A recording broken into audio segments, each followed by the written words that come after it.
Greetings and welcome back, Tavern Dwellers. This is the Angry Chicken, the podcast all about Hearthstone, Heroes of Warcraft. I'm Garrett Wanzerl, and I'm joined today by Willie Dills Gregory. Hi, Dills.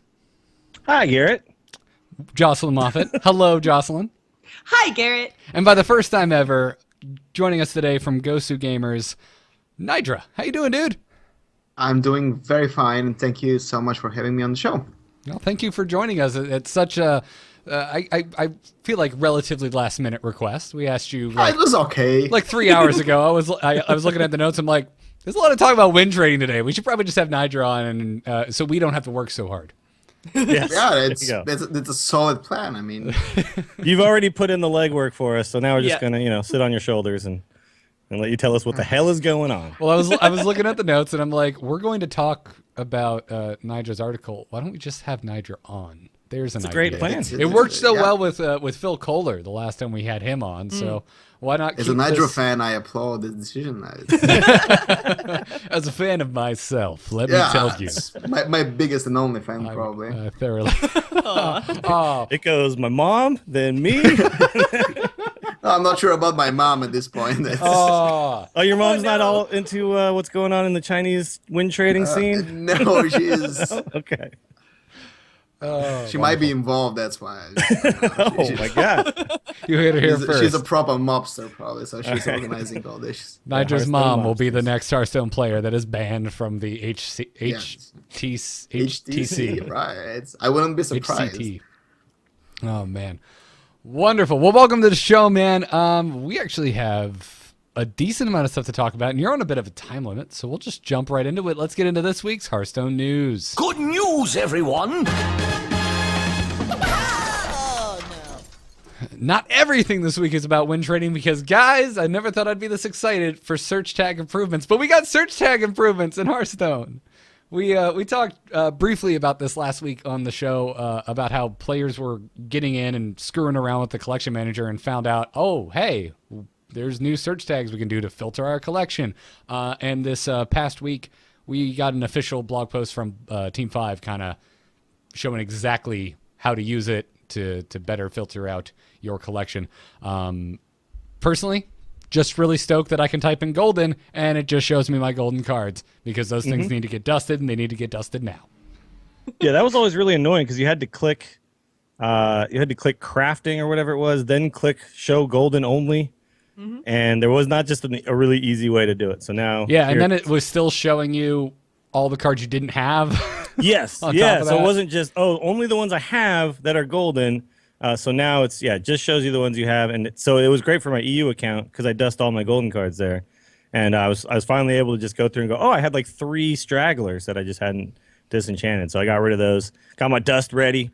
I'm set on my EU account for the expansion to drop. But there's so many more options here too. It's really good that they described the whole thing for us. Yeah, plus you have so much more time to work on your EU account before the expansion drops. That's right. Yeah, with now all this time, I don't have to spend searching through my collection. I can just use these tags.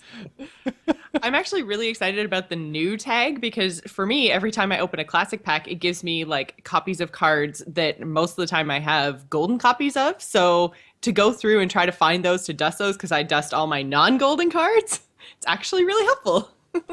Well, technically, the new search thing was already there, but I don't think a lot of people knew about any of these search tags. No, not at all. Yeah, because I've only ever used it to search for like actual card names, and then I think I want to say maybe like 8 months or a year ago, somebody mentioned something about how you could actually search for the expansion that it was a part of, and I was like, yes. Wait, you can do what? Yeah, and then they finally added a little selector and stuff, but you could do things before like search epic or legendary or rare or things like that. But now it's got a way to filter based on attack value, health value, mana cost, and also you can set ranges, which is just insanely useful. So not necessarily useful for like say attack value because it's not very often you're gonna be like, well, you know what I need here? I need a card that's like 3/2/5 attack. But mana ranges are going to be very important because before you could only really like click through. Oh, I want 2, 3, 4, 5. And you have to keep going through. But if you're just trying to fill out like a mid-range deck, you can say, let's look for 3 to 6, right? Yep. and then you're just scrolling through a much smaller collection of cards. Yeah, so if you're trying to do any of the ranges, it's pretty much whatever you're trying to get a range of, colon, and then the value. So if you're trying to find an attack, it's attack, colon, and then whatever number you're trying to find. There's no spaces, and then if you say you did attack, colon, 1, you'll just get attack, like 1 attack minions. If you put a plus after that 1, you will see 1 and everything above it, so it's pointless because you'd be seeing pretty much everything. Except for like a Doomsayer here and there, and a Shield Bearer. And then you can also do, say, 1-3, and you'll see everything with 1, between 1 and 3 attack. And this also works for health. This works for mana. Also, owned. You can do owned, and you can say you can go find all the cards you have 1 copy of, and be like, oh man, I really need to make a double, except for those legendaries. Don't forget that, folks. But no, it is, because some people too have done the things where they've saved up, a whole bunch of cards, and they're going to dust some things, and later on, like say Kripparrian, for example. So he'll have things where he's got like 6 of and stuff like that. So you can see now, okay, just show me all the ones I have 3 of, or 3 or more of, and things like that. You don't have to click the button. You can just get rid of the ones you want to. Let's say for whatever reason you wanted to save some other ones. So there's a lot of tools. It's very, very good. And we'll have the link to this in the show notes so people can go read this blog if they haven't. But lots of cool stuff, and I want more and more of this as the game continues to grow. Yeah, bring it on, man. I think that they will keep adding stuff just because, like, 1 year ago, the Hearthstone clad had nothing, and suddenly we got recipes and this tag thing, and it's so much catering to the newbies, I would say, like the guys that are just coming to the game. It's amazing that Blizzard are actually listening and taking notes, because Hearthstone is made for the casual, for the guys who play on iPads, on phones, and not having to go to Hearthstone or GGNet or any other third parties to create decks. Because it's silly, ultimately, right? You want to do everything in the game, so giving you all the tools to never leave the Hearthstone clad is an amazing move by them. Absolutely. It's funny, too, because the difference between Hearthstone's collection manager compared to, say, my white box full of Magic cards was already like pretty big, but this is just like, why do we we're digital. Let's give us all of the ways that we can make this super simple because we have a digital format. And it was just kind of weird that we didn't have all this, and I'm just glad to see all of it being added on. God, I wish I could just click rare when I open my white box of Magic cards, but now at least I can do all this stuff here. So I'll take that for now. Yeah, I'm all for it. Well, let's talk a little esports, because I have a feeling our guest, I don't know, kind of digs it a little bit. Yeah, just a little bit. I follow it once in a while, like every other day. We should tell people who our guest is who may not know, for people who don't, because not everyone reads all the articles and stuff like that. So I said at the very beginning, I said from GosuGamers, Nydra. Okay, Go to GosuGamers, look up Nydra, read everything he has written, because it's really good. I spent like 30 minutes read every I wrote. Now, but in short, I've been doing esports for 6 or 7 years now. Hearthstone since 2014. I've been breaking stories, writing coverage of the game ever since it basically became an esport. Writing for GosuGamers.net full time. So, if you're interested in competitive esports, competitive Hearthstone, I mean, just go and check out my work. I mean, this is what I specialize in, most notably. So real quick, I know, we don't really have like a serious interview here, but I know a lot of people always ask this question of anybody, and it is, how did you get into esports as a profession? Because a lot of people have a different way in, but a lot of people want to get in and don't know how to break through. So what was kind of your story at the beginning? I think it was kind of a lucky break, because I started in 2010. I saw an ad on GGNet they were looking for volunteer StarCraft 2 writers, and I was following StarCraft 2, being a Brood War fan for so many years. So I just I needed a hobby. I was selling video games in a video game store, so it was a boring kind of a job. I need something interesting to do, right? And I love writing, so let's give it a try. I slaved there in the good sense of the word for a year, basically, until SK Gaming offered me a super small paying gig. Thorin was actually editor-in-chief back then, so he came to me I want to offer you a job. It was like €100 per month, so it was shit. It was nothing. So, sorry. Oh god, it's PG-13, right? Shit is okay. I say shit on the show a lot. So I worked for SK for 3 months until GGNet basically came back to me and say, yeah, we won't give you a real salary if you want to work with us. So I covered StarCraft 2 until 2014 full time. Then switched to Hearthstone when the StarCraft 2 scene started dying, and I've been doing it ever since, basically. Cool. Yeah, it's And you also podcast from time to time, correct? yeah. It's a new thing I do. Mostly I do writing and editorials, but I am hosting a podcast every Monday. It's strictly Hearthstone. We talk mostly competitive, and mostly we have a main topic usually each episode, and we go deep in it. It's a bit of a more unfiltered, edgy show. So if you like this kind of shows that just go straight, never holding any punches back, check us. We are called Innovated, streaming every Monday at 9 European time, which is I think 4 p.m. Eastern. I think so, because it's the same time. It's the same time, just on Monday. Yeah. Go to Google, get a time translator, and figure it out. That's what I tell most people.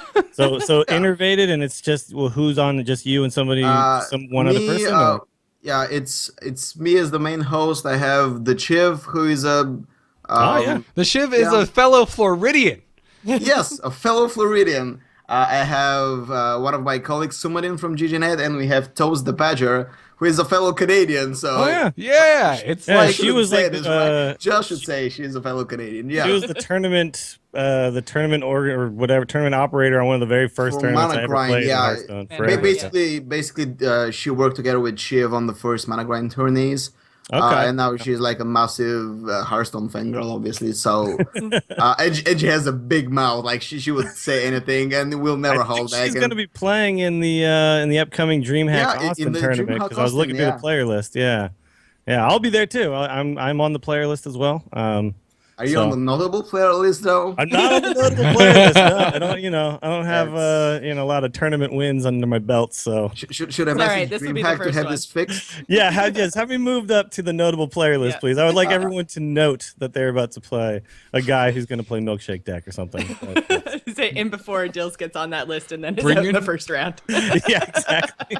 Dills, you no, really it can't be. It's the Swiss tournament. I'm going to get played 9 rounds. You can't bring Milkshake now, man. You got to bring Confused Priest. Come on, represent. Yes, I'm probably just going to bring a bunch of serious meta decks because I want to try to win. DreamHack, yeah. Kind of have to. There's money on the line, man.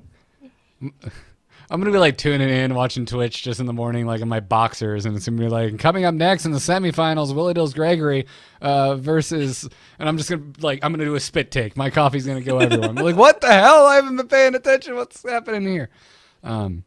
Anyways, speaking of esports, we had the Hearthstone Championship Tour European Winter Championship this past weekend. Personal anecdote, it was like, it was just like the Hearthstone esports gods were watching over me, man, because I was at Disney all weekend, and when I got home on Sunday, I hadn't missed a second of the finals. They were just leading up into it, and I'm like, yes, I get to see the good stuff. Which actually, historically, finals don't always live up to the hype, but this was a pretty stellar finals, I think. And spoiler alert for the people who think that tournament stuff is spoilers, we're going to talk about results here. Naiman, right? I think it's Naiman. I think it's going with Naiman. I kept getting confused because Frodan kept correcting himself, so I couldn't remember which way was the correct way to pronounce it. And I've always said Naiman in my head. So anyway, Naiman took first place, which means he's now $25,000 richer, and he's going to BlizzCon. Qualified. Yep. After being banned last year, banned for a year, qualified this year. Yeah. So if you don't remember, Naiman was banned last year for win trading. He was not allowed to participate in the Hearthstone Championship, and now he's back and kicking ass apparently. So yeah, he's a very good player. I mean, win trading and all that stuff aside, he's definitely very good. And we're going to talk a little bit more about the win trading thing here in a second. But last year there wasn't a whole lot of names that were tied to this whole thing. So we really had just It was him, just Alchemix four were the only names. two. No, big no, there names. was Demnery. Yeah, the big names, yeah, but it was Demnery and I can't remember the Exam, full yeah. name, but it's Exam, yeah. Yeah, but that's pretty much it. I mean, we didn't hear much about it the rest of the year after that. You know, 4 guys got the boot, and they actually their accounts were banned, like lifetime bans, right? But they, as players, Yeah, were not banned just for the season. so they could create a new account for the next year and kind of start fresh again, which is apparently what Naiman did, and Alchemix, I believe, has not done, because I think he just decided to move on. And that is rough, though. If that's your penalty for this, I would probably move on too. So props to Naiman for actually having, you know, the gumption, I guess you could say, to push through a pretty severe penalty here. Well, So, you know, as much as some people might be like, oh, a win trader, you know, he had to work really hard to get a full account back and all that kind of stuff and get back to this place. So I think that's a little bit admirable, actually. And he did win decisively this tournament. Yes. I mean, he played very well, never dropped, did a damn good job.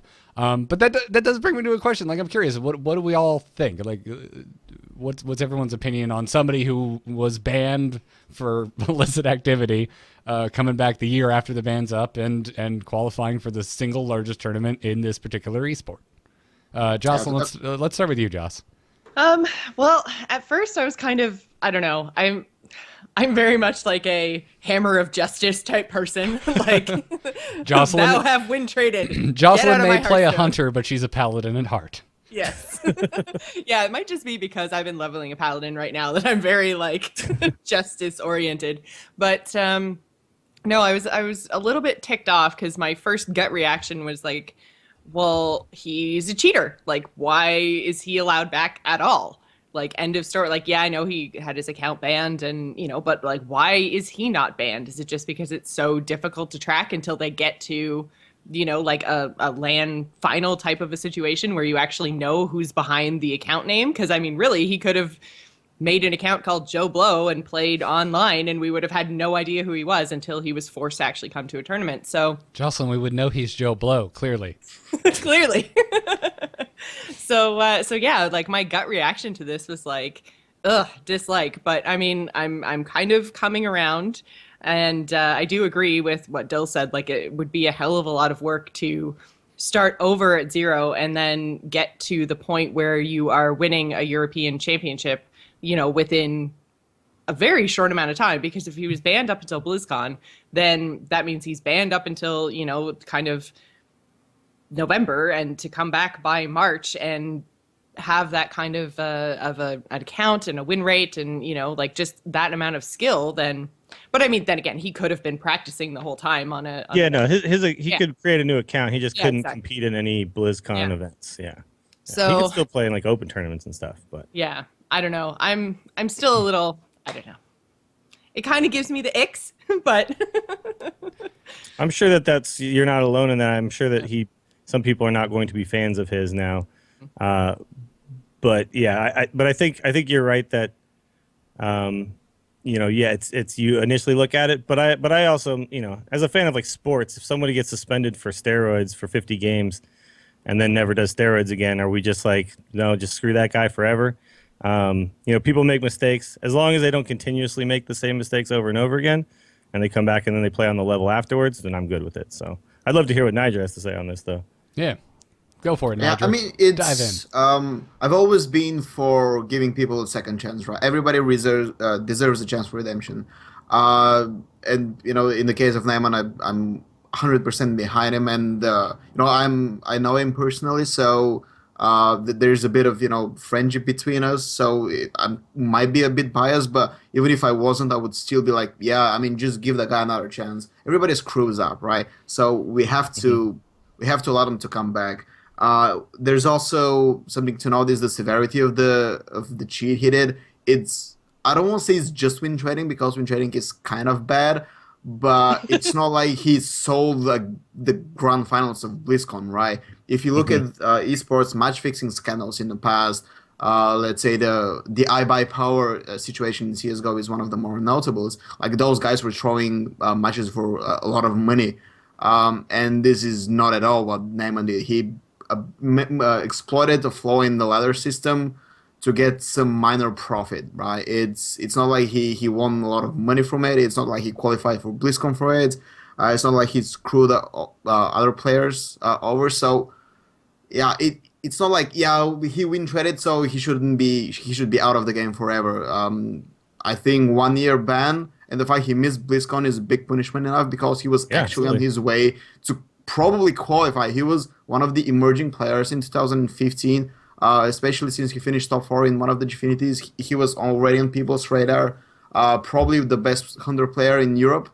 Together with Hoy, one of the best in the world. If you add Jab and the other guys, so he was seriously competing for a possible place at BlizzCon, and the fact that he missed it just because he did something stupid, I think this is punishment enough. I'm glad that he's back in 2016. Actually, as a rogue, I agree with that. Yeah, the redemption he story did is actually pay a penalty. So he paid a penalty, and it was a pretty harsh penalty. So at that point, it's like, okay, time served, is as far as I'm concerned. And I want really good players to want to come back and play Hearthstone. I don't want them to just leave forever because they made some mistakes. And also, you got to remember, like, a lot of these esports players and all of the esports are really young guys, and it's very hard to not game the system a little bit when an opportunity is presented to you to do so. It's something that that's a mistake a lot of people make in their lives at some point and have to learn it. And he learned it in a very, very harsh way. So, absolutely. I'm all for him coming back for sure. I mean, if you're going to be so severe and extreme about punishments, we should go back and look at RDU, who was accused of cheating at DreamHack Summer Finals 2014, and it took him about maybe a year before he cleared his name. We still don't know if he cheated, right? That there's no evidence that he did not. So if we really want to be severe, let's chase RDU out of the scene, and obviously we cannot. He's one of the best players in the world, or at least he was. So it's everybody needs to have a chance to clear his name, and Naiman did it with flying colors this weekend. So I'm happy for him. Absolutely, yeah. No, I'm in a pretty similar boat. I feel like he did his time. I was definitely pulling for Dr. Hippie just because he was the underdog. He's significantly lesser known than Naiman, whether it's good or bad reasons. But hey, whatever. It was a damn good finals. I went to all 5 games. Both of them went home with a lot of money. Dr. Hippie got himself a good chunk of points. So I don't think we're done. I don't think we've seen the last of him. It'll help him with the next set of qualifiers and stuff too. Yeah, but absolutely. Yeah, probably. I don't like the whole. By the way, I just want to point something out that Nydra said. The whole chasing people out of the scene. That's the thing that really bothers me, is because if there's penalties handed down by, say, Blizzard and stuff, that's one thing.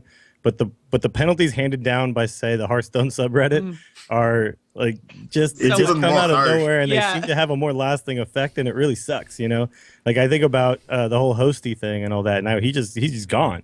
Like, nobody sees him playing Hearthstone anymore. And like you said, RDU almost had the same thing happen.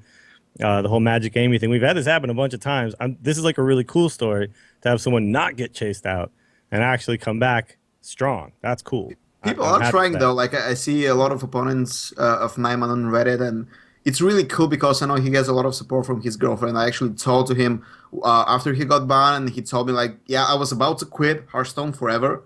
Because, you get banned from the biggest opportunity of your life, right? So this kind of tends to end career. So, but his girlfriend convinced him to keep playing, which is a support that's, I think it's super valuable for him. Hosty never got this chance, by the way. He was accused of cheating. Archon fired him the next day, made some excuse that, well, it's not about the hosting incident. Yeah, sure. And he was gone. Like, maybe if Archon had stood up for Hosty at this point, maybe he would still be around. Because he was a good player. He might have had a bright career in front of him, but when nobody stands behind you and supports you and say, you can do it, just give it some more time.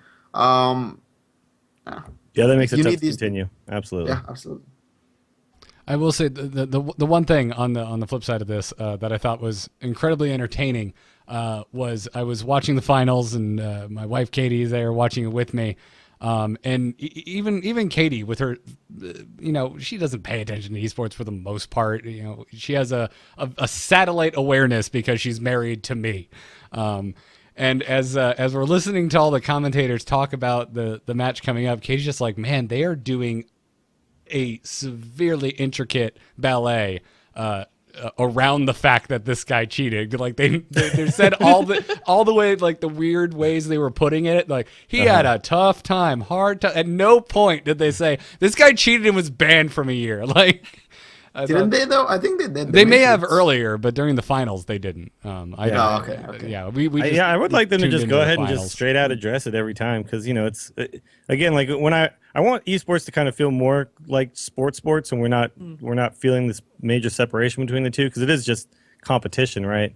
Right. And if a guy comes back from a year-long suspension in any kind of sports, that's going to be a top story. It's like, how is he going to do now? Is he going to be able to compete with these guys? Because then also in esports, you might think that just because, like say, a basketball player goes down for a year and then he spends a year rehabbing, he can easily come back and be as good. And I actually think it's harder to come back in esports because the meta and everything all completely shifts around, and you lose so much of what these guys actually are practicing, which is just keeping up with what everyone else is doing. Whereas like a basketball player, football player has just got to get their body back, right? And then it's not so much a matter of like getting back into the game. I think it's even tougher in esports. It's not like he couldn't. It's a huge story. It's not like he couldn't keep playing though.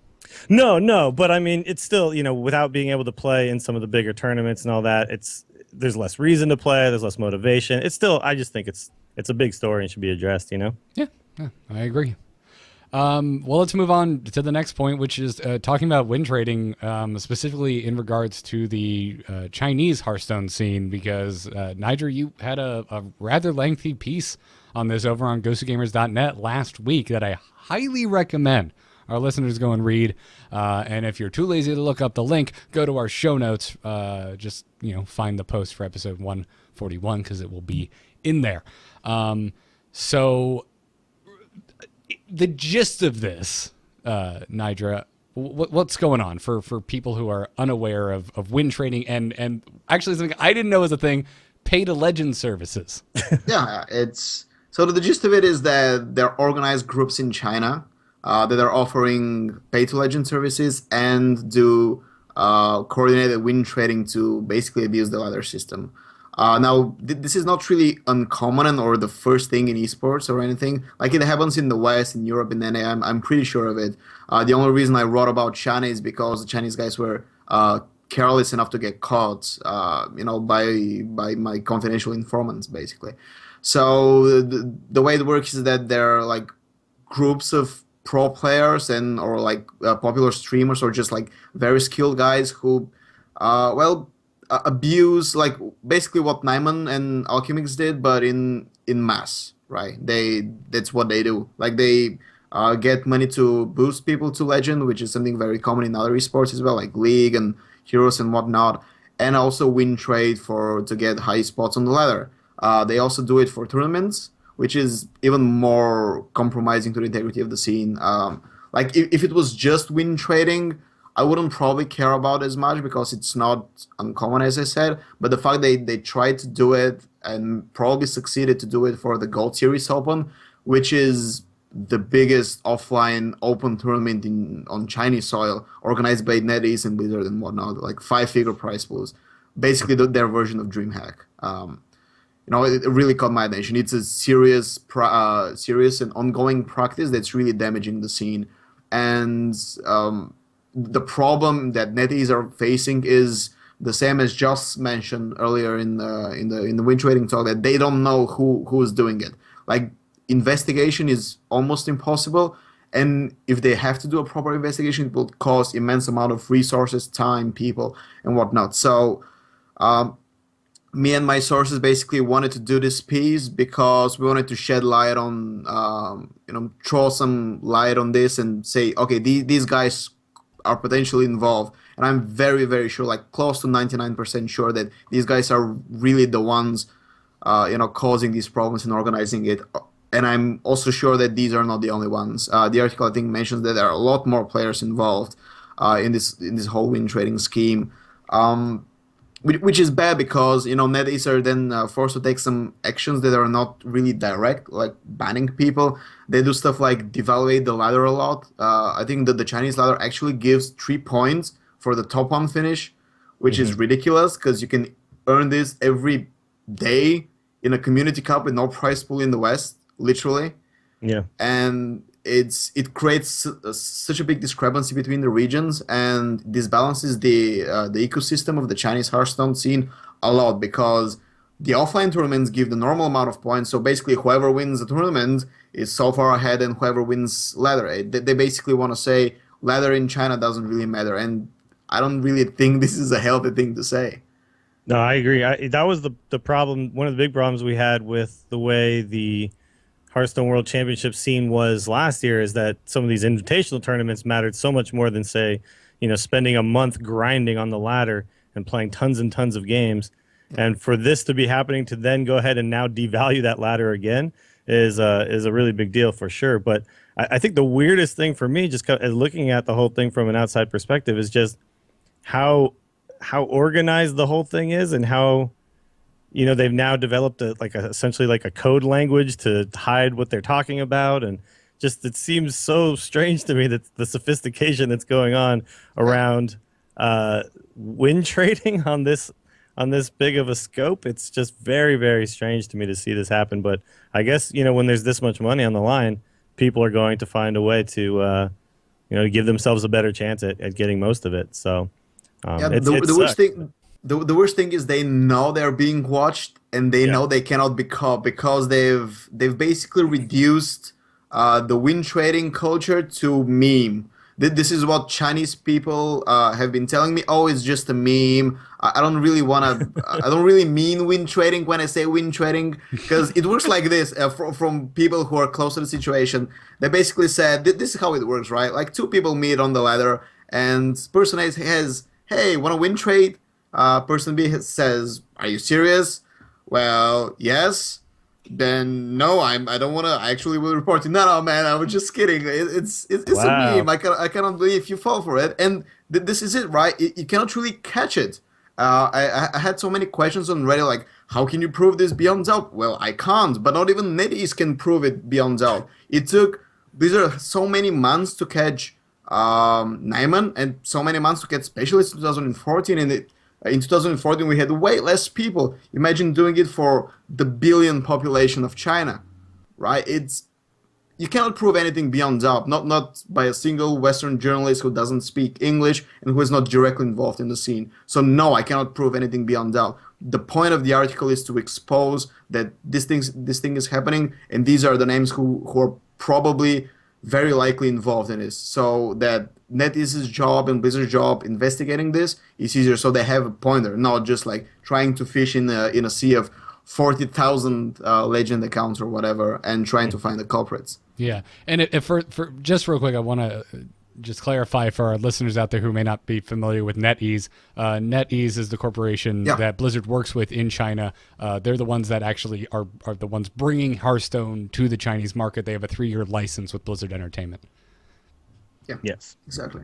Yeah. So, real quick though, how much money can a person be making from the win trading and from, say, the service to the pay to legend service? Is there actually a large amount of money, or is it a large amount of money maybe to, like, in China, but maybe not to an American or a Western? Like, I'm not.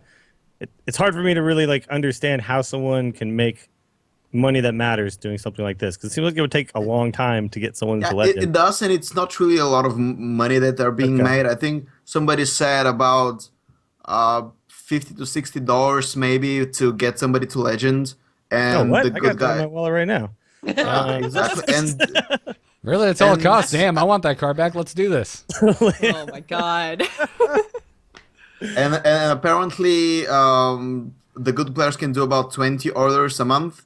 Yeah, so they probably have a bunch so of. it's not a lot of money. Right. People in chat are asking what win trading is, so maybe we should explain this. So the way it works is you meet each other on ladder and lose on purpose, so that you can climb through the legend ranks without actually winning games. And the way they did it in the past, at least in the Western scene, and I'm sure they work the same way in China, the guys queue at the same time, and if they have very high matchmaking, they would usually be matched together. So whoever is being boosted through win trading, takes the other guy concedes that this guy climbs a bit higher. So it's games that are not really played; they're thrown on purpose so that one guy can climb up. Now, So I and guess oftentimes it looks like they try to pretend like they're playing out the game, right? And then somebody concedes maybe later on. Yeah, something like this. So I was But reading yeah, through all of these chat, and this is pretty amazing work. I don't know how you got so many chat logs, but you have a ton in here, and it's so obvious that this is going on, whether or not you can prove exactly who's doing it or whatever. And they can deny it, but it's pretty much there. I really encourage people to read this article if this is anything that interests you at all. But so yeah, it's very complex. I know like China is a pretty distant region, so I was actually surprised that so many people on Reddit cared about it because whoever watches Chinese Hearthstone, right? It's probably one of the weakest region in Hearthstone. Competitively, the games are not really good. Their players, they have very small pool of good players, so not many people should care about it at this point. Like they go to BlizzCon and they get smashed, so it's kind of like this. But the fact that so many people cared about the whole win trading really surprised me personally. What surprised me even more is that the Chinese community is also talking about it, and most of them are missing the point big time. So they're spending the time trying to assign blame and blame me for writing this or blame the informants who brought me this info instead of sitting on their asses and trying to find a solution, because this is detrimental to the Chinese scene. If they want to be taken serious in the future as a competitive region, they have to fix this problem like right now. I know NetEase and Blizzard together are hard at work, they're taking half measures, but half measures is all they can do at this point. But you want to have a healthy scene. You want to find, like, China is an endless supply and source of talent, so they have the potential to produce some of the best Hearthstone players the world has ever seen. But the whole win trading and the whole culture of not taking it seriously and professionally is really hurting them, and this is why they'll never win anything big anytime soon, probably, or at least not consistently. It doesn't surprise me that a lot of people care a lot about this, because I think a lot of people who are involved in esports right now just want it to be as legitimate as possible, and we feel like we have to work hard to make that happen. And we have to care about the things that are detrimental to that, right? So just as a scene, we kind of have to. Yeah. Maybe more than traditional sports at this point. Oh, for sure. We're such a young industry still, and Hearthstone as a game is just in its infancy at this point. It's nowhere near big as the normal esports. So if we let these things happen on a regular basis without addressing them, this can really destroy the game, because it starts with China, then it transfers abroad, and then starts infecting Europe and North America, and then suddenly all the good players find loopholes to not play games. If you don't believe me, go read. There's a Daily Dot report on the Nvidia tournament. It was last year, how the players just didn't care and coin flipped to see who won the games just because they didn't care about the tournament. And this was a big tournament, right, with big names. We're talking RDU, Zizo, this kind of level of notoriety. So these practices, the moment you let it slip and not report and not care about it, they proliferate, and they keep repeating, and then the scene loses its integrity, and then the sport is done. Yeah. Well, it's a really, really great article. I encourage everybody just go ahead and take a read. Does anybody else have anything to add on this thing? I just think people should go read this thing. No, I think you should too. It's important to Hearthstone as an esport. This is being abused over in China. So, and I mean, hell, if nothing else, I mean, Nydra, you open the article up with quotes directly from Tiddler Celestial, who's a household name in Hearthstone esports. So, he's the best China has to offer and the most respected player in the region, and he's openly calling them his peers out, right? So it's not me who has some disregard for the Chinese community or whatever. It's a thing, right? They need to understand that this is a problem before they can solve it, right? If they continue to deny it or point blame or just try to dodge the question, it's going to get even worse. I actually have a follow-up article, documenting all the aftermath of the whole reporting, because I know people in China are talking Higher ups in NetEase are addressing it on community forums, like their PR director or whatever. I got death threats. That's my first death threat from a Chinese guy. What? Yeah, Really? It's. I'm actually amused. So Okay, all right. Oh, I have more people, more names that will be exposed in a follow-up article. So I don't know if there's any Chinese wind traders watching the show, but probably not. But if you are, yeah, be in for a treat because there's more stuff coming. Okay, all right. Internet, I'm going to address you personally right now. Are you paying attention? Chill the F out. Yeah, come on, man. Calm down. Oh my God. Wow. Yeah. Okay. Hey,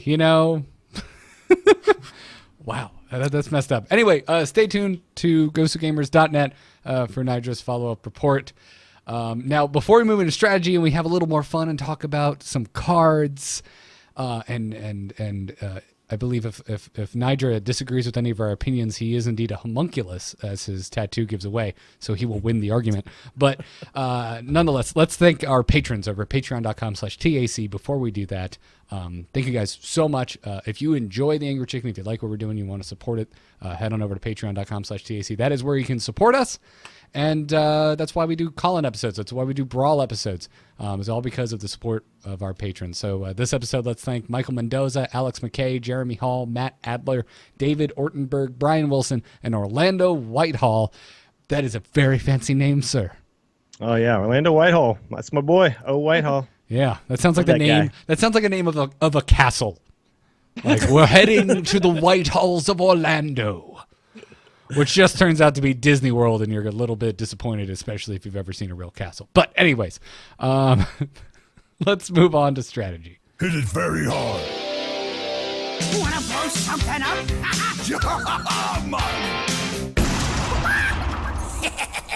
Time to pay! So a lot more Old God cards have been revealed since last we spoke. And we've got 8 of them up right now, and then there's 2 more we'll talk about in a second if you're watching the video version. But let's kick it off talking about Doom! This is how I presented it on my podcast. You have to shout it. You have because to. It's all you have caps to. with an exclamation point after it. So Doom is an epic warlock spell. It costs 10 mana, and it reads, destroy all minions. Draw a card for each. All right. I'm so confused as to why this is a card. I mean, it's a cool card, but it's not a good card, I don't think. Is it a cool card? Is it that cool? I'm sure there's a big animation and it costs 10 mana, and but I think that what we found is the 10 mana cards aren't very good. Just historically, and I don't think this one's going to break that mold. It's just you don't need another one of these. You don't. You already have an 8 mana card that destroys all the minions, and with that card you can actually do something maybe after the turn. Let's say you Jiraxis on 9 and then you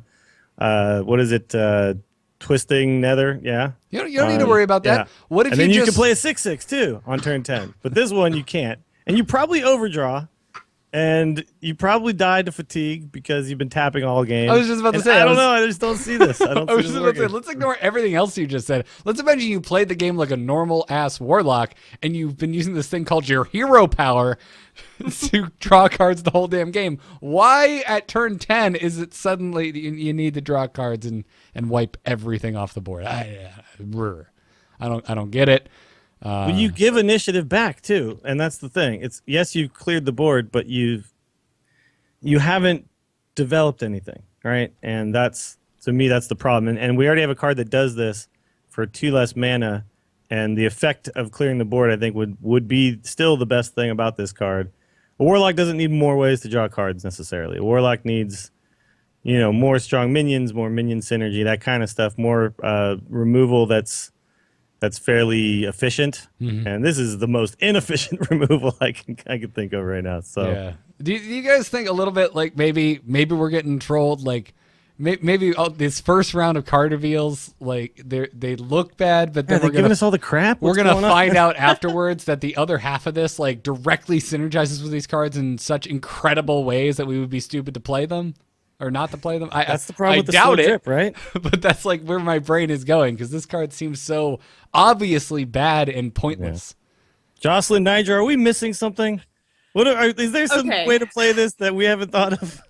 So I think that this is kind of the problem with the slow drip of cards, is that we don't really know what other tools are going to be available. When I look at this card, it says to me, maybe this is an incentive for a warlock not to use their hero power. Maybe we're going to get, lots of other really cool cards and they're going to want to play on curve. And this is some sort of like control-y replacement for Twisting Nether, because on turn 10 you're going to want to draw a bunch of cards and you've still got the effect of your 8 mana Twisting Nether, but you have a bit of a bonus because if you're drawing cards, it's 2 mana to draw a whole ton of cards potentially. So you're thinking this card is going to almost slot in like Lay on Hands does in a mid-range paladin? Yes. Yeah, kind of. So, I think what they might be trying to push us towards is maybe a different kind of warlock, maybe something with Reno, like maybe you put Reno in with some new cards and you get rid of Twisting Nether and you put this in instead. Yeah, I thought the same way, like, oh, this looks like a Reno lock card, but then Reno already draws so many cards that you don't really need the effect of Doom at the end. So I kept thinking, like, okay, what do I want to use it? Because I know the animation is going to be cool, and it's a 10 mana card removal, so I want to at least try it, right? So my guess is, like, if Combo Lock becomes a thing once again, because Combo Lock doesn't really care about tempo or, board presence, they just want to kill you and collect the pieces. So what they can what they can do is, like, just Doom, draw 3 cards on turn 10, dig for their finisher, and then just kill you on the next turn, because they wouldn't really care if you take the initiative back.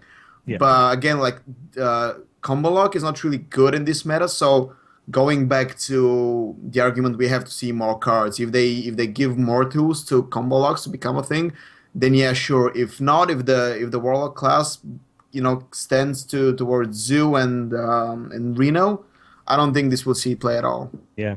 I was thinking the same thing. If you have some sort of a Leroy faceless kind of combo that you're trying to get to, this is going to help you get there. However, it's like, to me, it's like there's better ways, I think, to clear the board and better ways to draw cards, at least at this point. And so unless those ways go away, I don't see this really being like the replacement. But I could see in that type of deck, you might want just a one of this. And then the other option that I was thinking is some sort of an Elise Warlock that allows them to get to the golden monkey faster. That would be the other possibility for something like this. But again, without seeing all the rest of the cards. The problem is that, immediately you look at this and you think Dreadsteed Warlock, right? Would be perfect. But we're losing all of the ways currently to make more Dreadsteeds, right? We're losing the Kel'Thuzad, and we're losing the Baron Rivendare. Yep. So I don't see Dreadsteed surviving unless some more options come along to, like, outside of Faceless. We're gonna really get corrupted Bran Bronzebeard, man. It's coming. Instead of battle cries, he's gonna be doing death rattles, and he's gonna be wearing a T-shirt that has a nice little screen print of Baron Rivendare on it in his card art. So, but here's the thing, though. Dreadsteed will still be something. Now maybe this is a new Dreadsteed tool in Wild. So there you go. There's a thing. Yeah. You just can't do it in Standard. We cannot deny Wild. It is going to be a format. I'm actually quite excited for it. Yeah. So there you go. We had to stretch all the way to Wild to get there, but there's how you play this. Yeah. All right. Well, let's move on and talk about a new legendary that we got a peek at.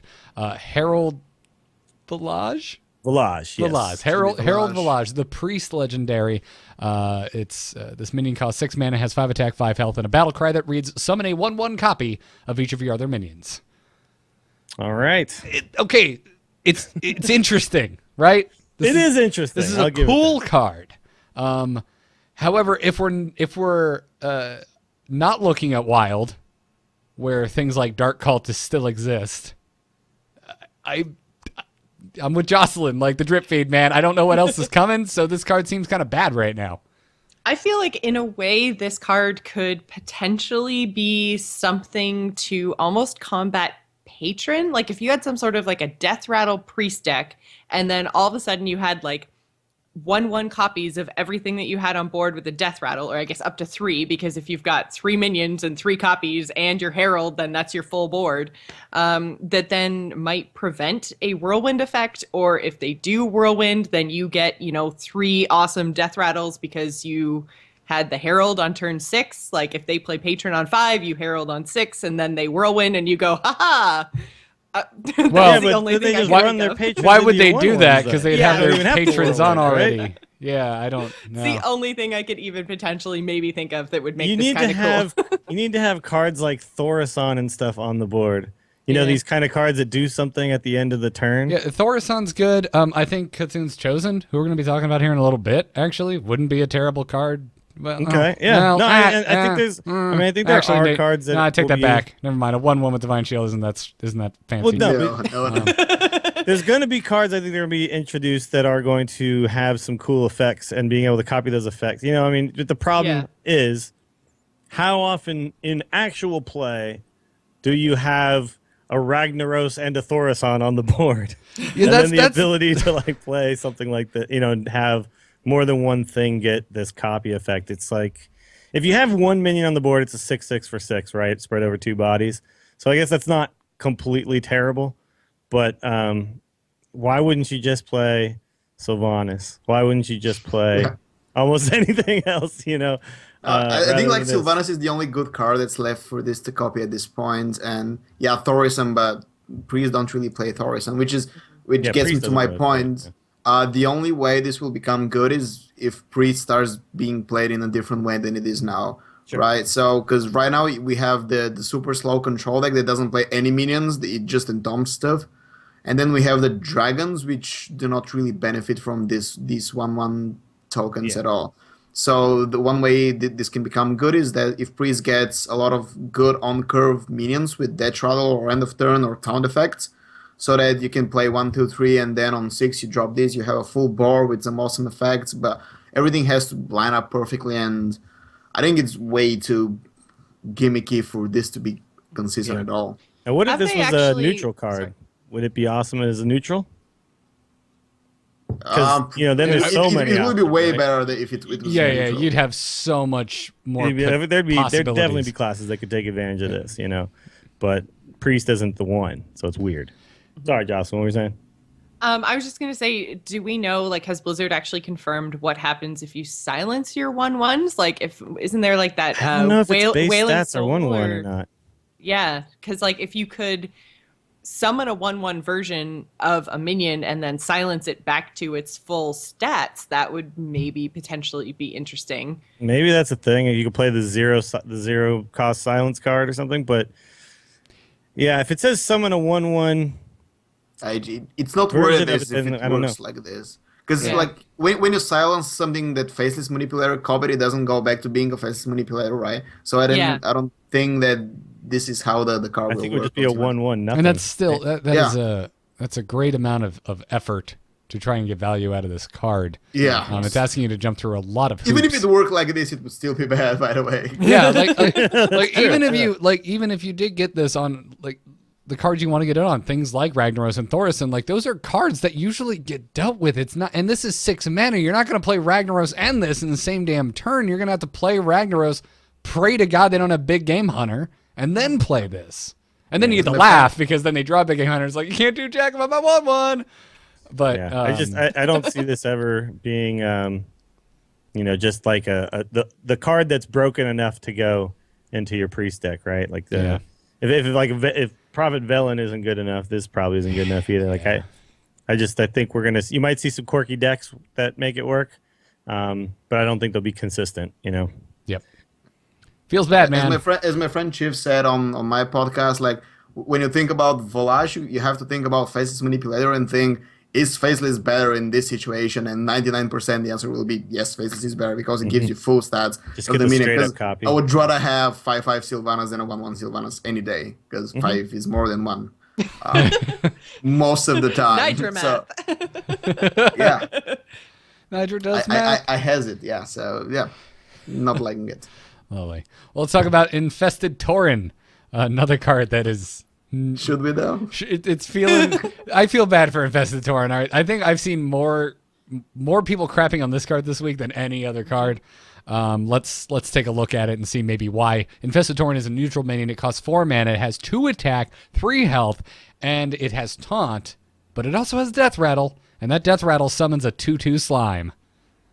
No, not a 1/2 with taunt. Just a 2/2 slime. No taunt. That's been No taunt, confirmed. yeah. The slime does not have taunt. This is not another Sludge Belcher. This is not Tiny Sludge Belcher. No. Why it's No, terrible. this is just straight up Sludge Belcher's significantly less effective cousin. Well, it's I would say it's more akin to big Harvest Golem. Because Harvest Golem's a 2/3 that pops out a 2/1, right? And this is one man more if you get a 2/2 instead of a 2/1. So it's a little closer to that, but without the mech synergy. And and I guess you could also point out like it's kind of like a balanced piloted shredder. Like maybe they're trying not to put another piloted shredder into the game, and they're worried about that. But basically now we just have. Like, this is why Pilot Shredder is good, and any other version of that would have been crap. Well, I disagree with that because Cthulhu's Chosen was also revealed this week, and that's going to take the place of Piloted Shredder. So, in a Cthulhu deck specifically, but not in any other deck. That's still a pretty damn good card, man. Yeah, but I don't think you're going to play Cthulhu. I think there's still 4 drops you'd rather play over Cthulhu's Chosen in almost any other deck. But yeah, I just think this card is just. The problem, too, though, is that when you break these stats up, because if you think you're getting 4 or 5 for 4. So when you look at that, you go like, ooh, 4 or 5 for 4. But then you think any 3/5 is actually just going to kill it without dying. That someone else played on 4, right? Any 3/5. And that's like the base 3/5 stats, or the base 4 mana stats, right? Is like this 3/5. Yeah. So anything that has 5 health that gets played on 4 will just kill it without dying. And so you now have lost tempo. I was chatting with our friend Chanman earlier today, and we were talking about this card, and he said, and I haven't heard anyone else say this, and it made me crack up. It's basically Dragonling mechanic with taunt. The same amount of stats, just slightly spread out over 2 buys, but you remixed. just don't get them at the same time. Yeah, it's and you don't even get the mech synergy from your Dragonling. It's just it's not gonna trade up with anything. It's gonna trade in the wrong direction. That's I think the problem.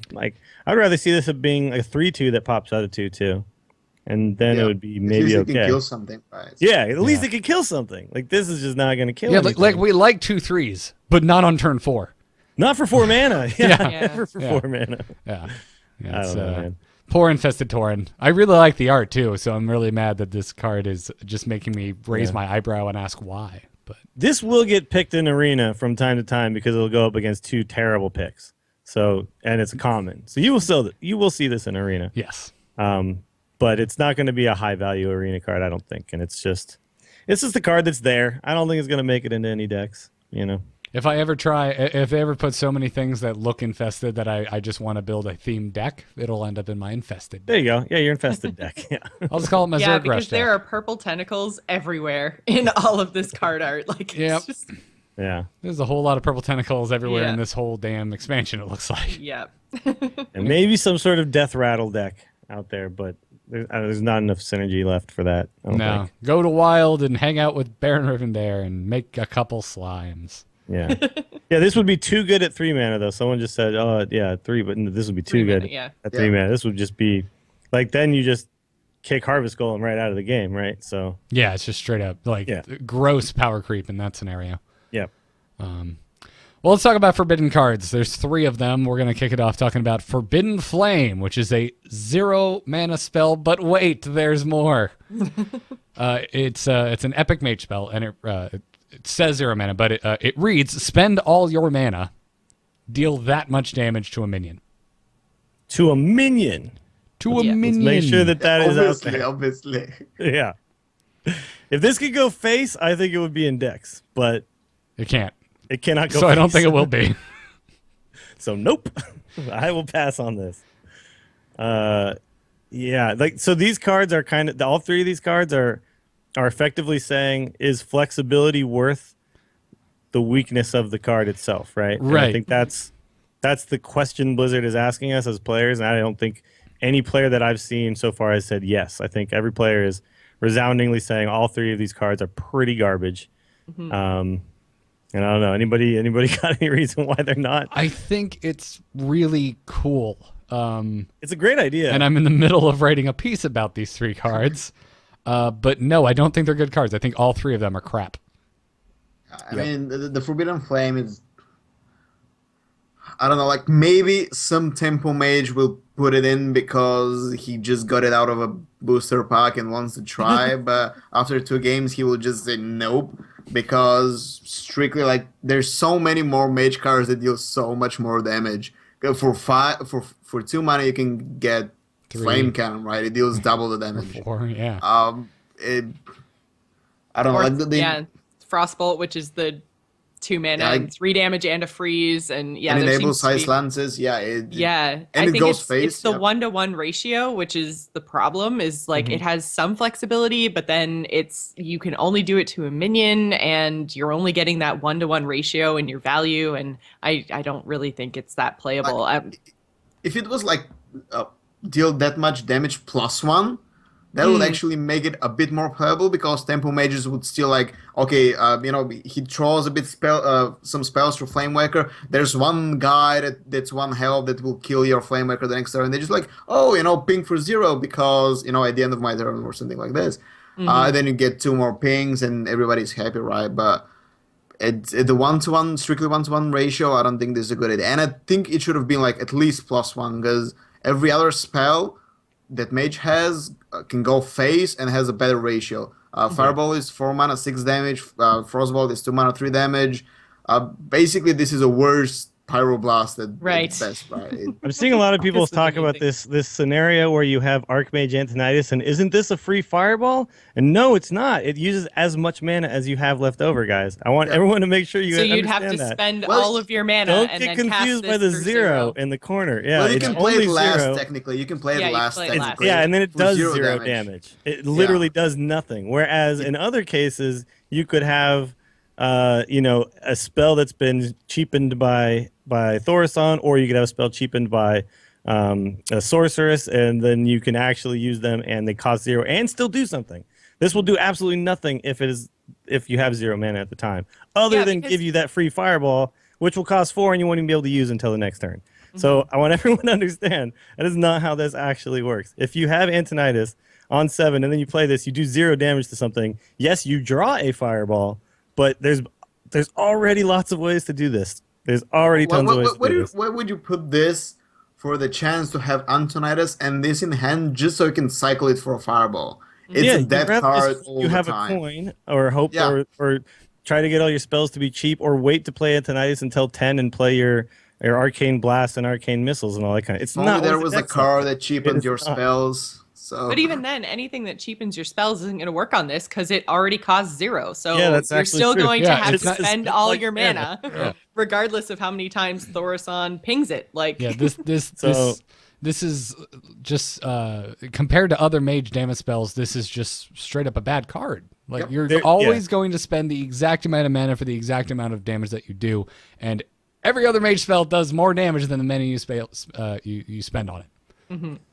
Okay, so someone just said Antonidas costs 7 mana. Flame will deal 7 damage to a minion. No, it won't. You won't have 7 mana left. Yeah. Guys, It will deal It's not- 0 damage to no mana. minions.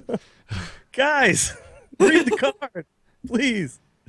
All right. Anyway, it uses all the mana you have left and does that much damage, Yes. whatever that amount is. Yes. So the only thing this card has going for it is flexibility.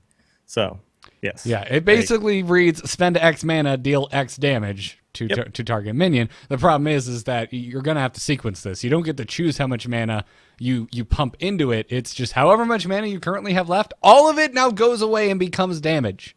Yep. No matter, like all of these 1-to-1. cards, no matter what, like when you use them, they then go away.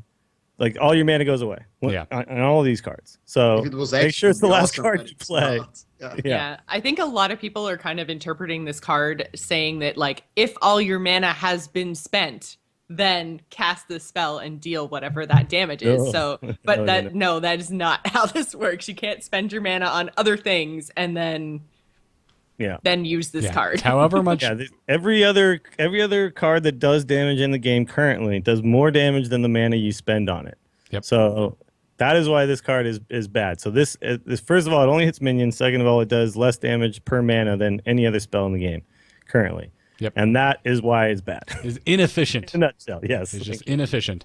Let's talk about Forbidden Shaping, the Priest's Forbidden spell. It's also an epic spell that costs 0 mana in theory, but it reads spend all your mana whatever that may be, summon a random minion that costs that much.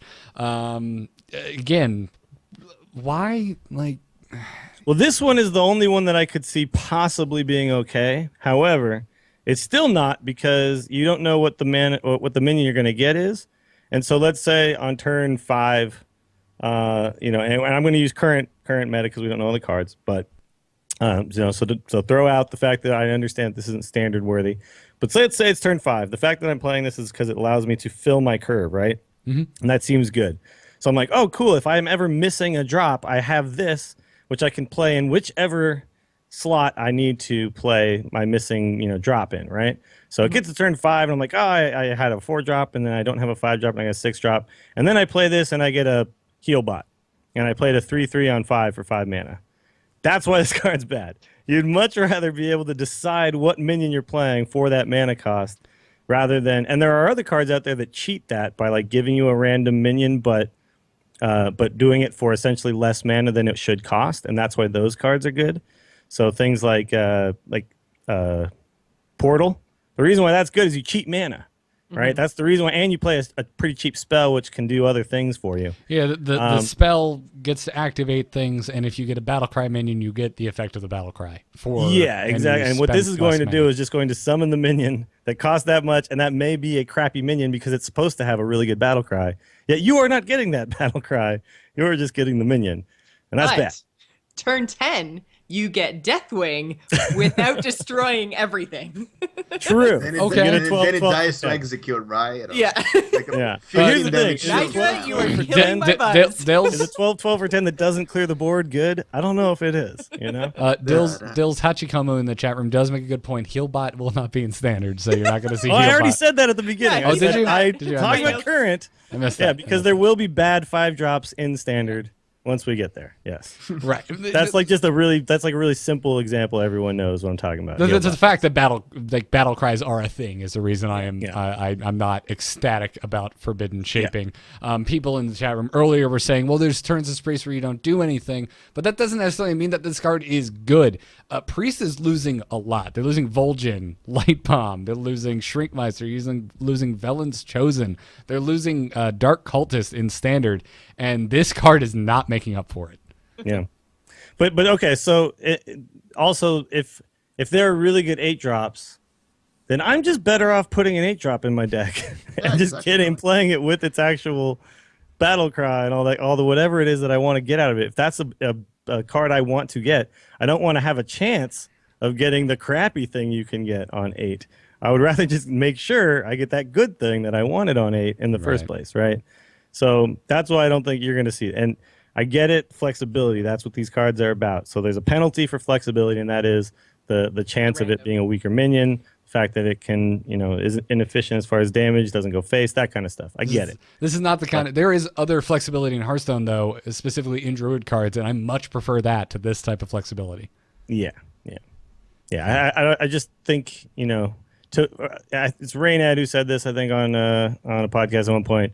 For a card to make it into your deck, it has to essentially be a broken card that does more than it's supposed to do for its mana cost. All of these cards are going to do exactly less than what they should do for their mana cost. Yeah. Yep. Yeah, there's one thing that most people don't think about when evaluating cards. They just look at mana and stats. But the one thing about card advantage and CCGs in general is that cards also cost a card slot. So this costs 1 card slot in your very limited 30-card deck. So do you want to put this and risk getting a bad minion? No, just put the good minion, dude. It's gonna work way better. Yep. Yeah, absolutely. Well, let's talk about the final forbidden card, Forbidden Healing, an epic paladin spell that, I'm going to stop saying costs 0. It costs however much mana you currently have, and it will heal for double that amount of mana. Still, just not I am notorious for not liking just straight up healing spells. If you heal and do nothing else, I am not interested in you. Yeah.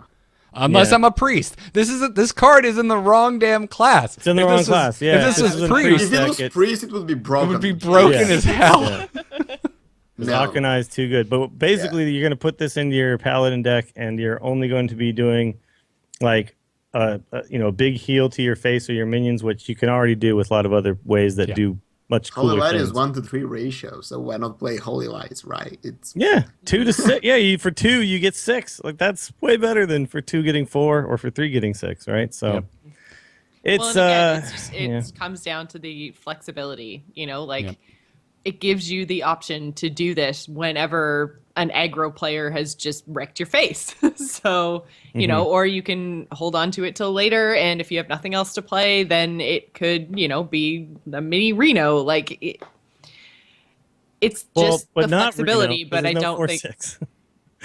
Yes, you for 20 for 10, and I you said don't play mini. 4/6. I said mini. Okay. All right. That's really mini when it's a 0/0. But yeah.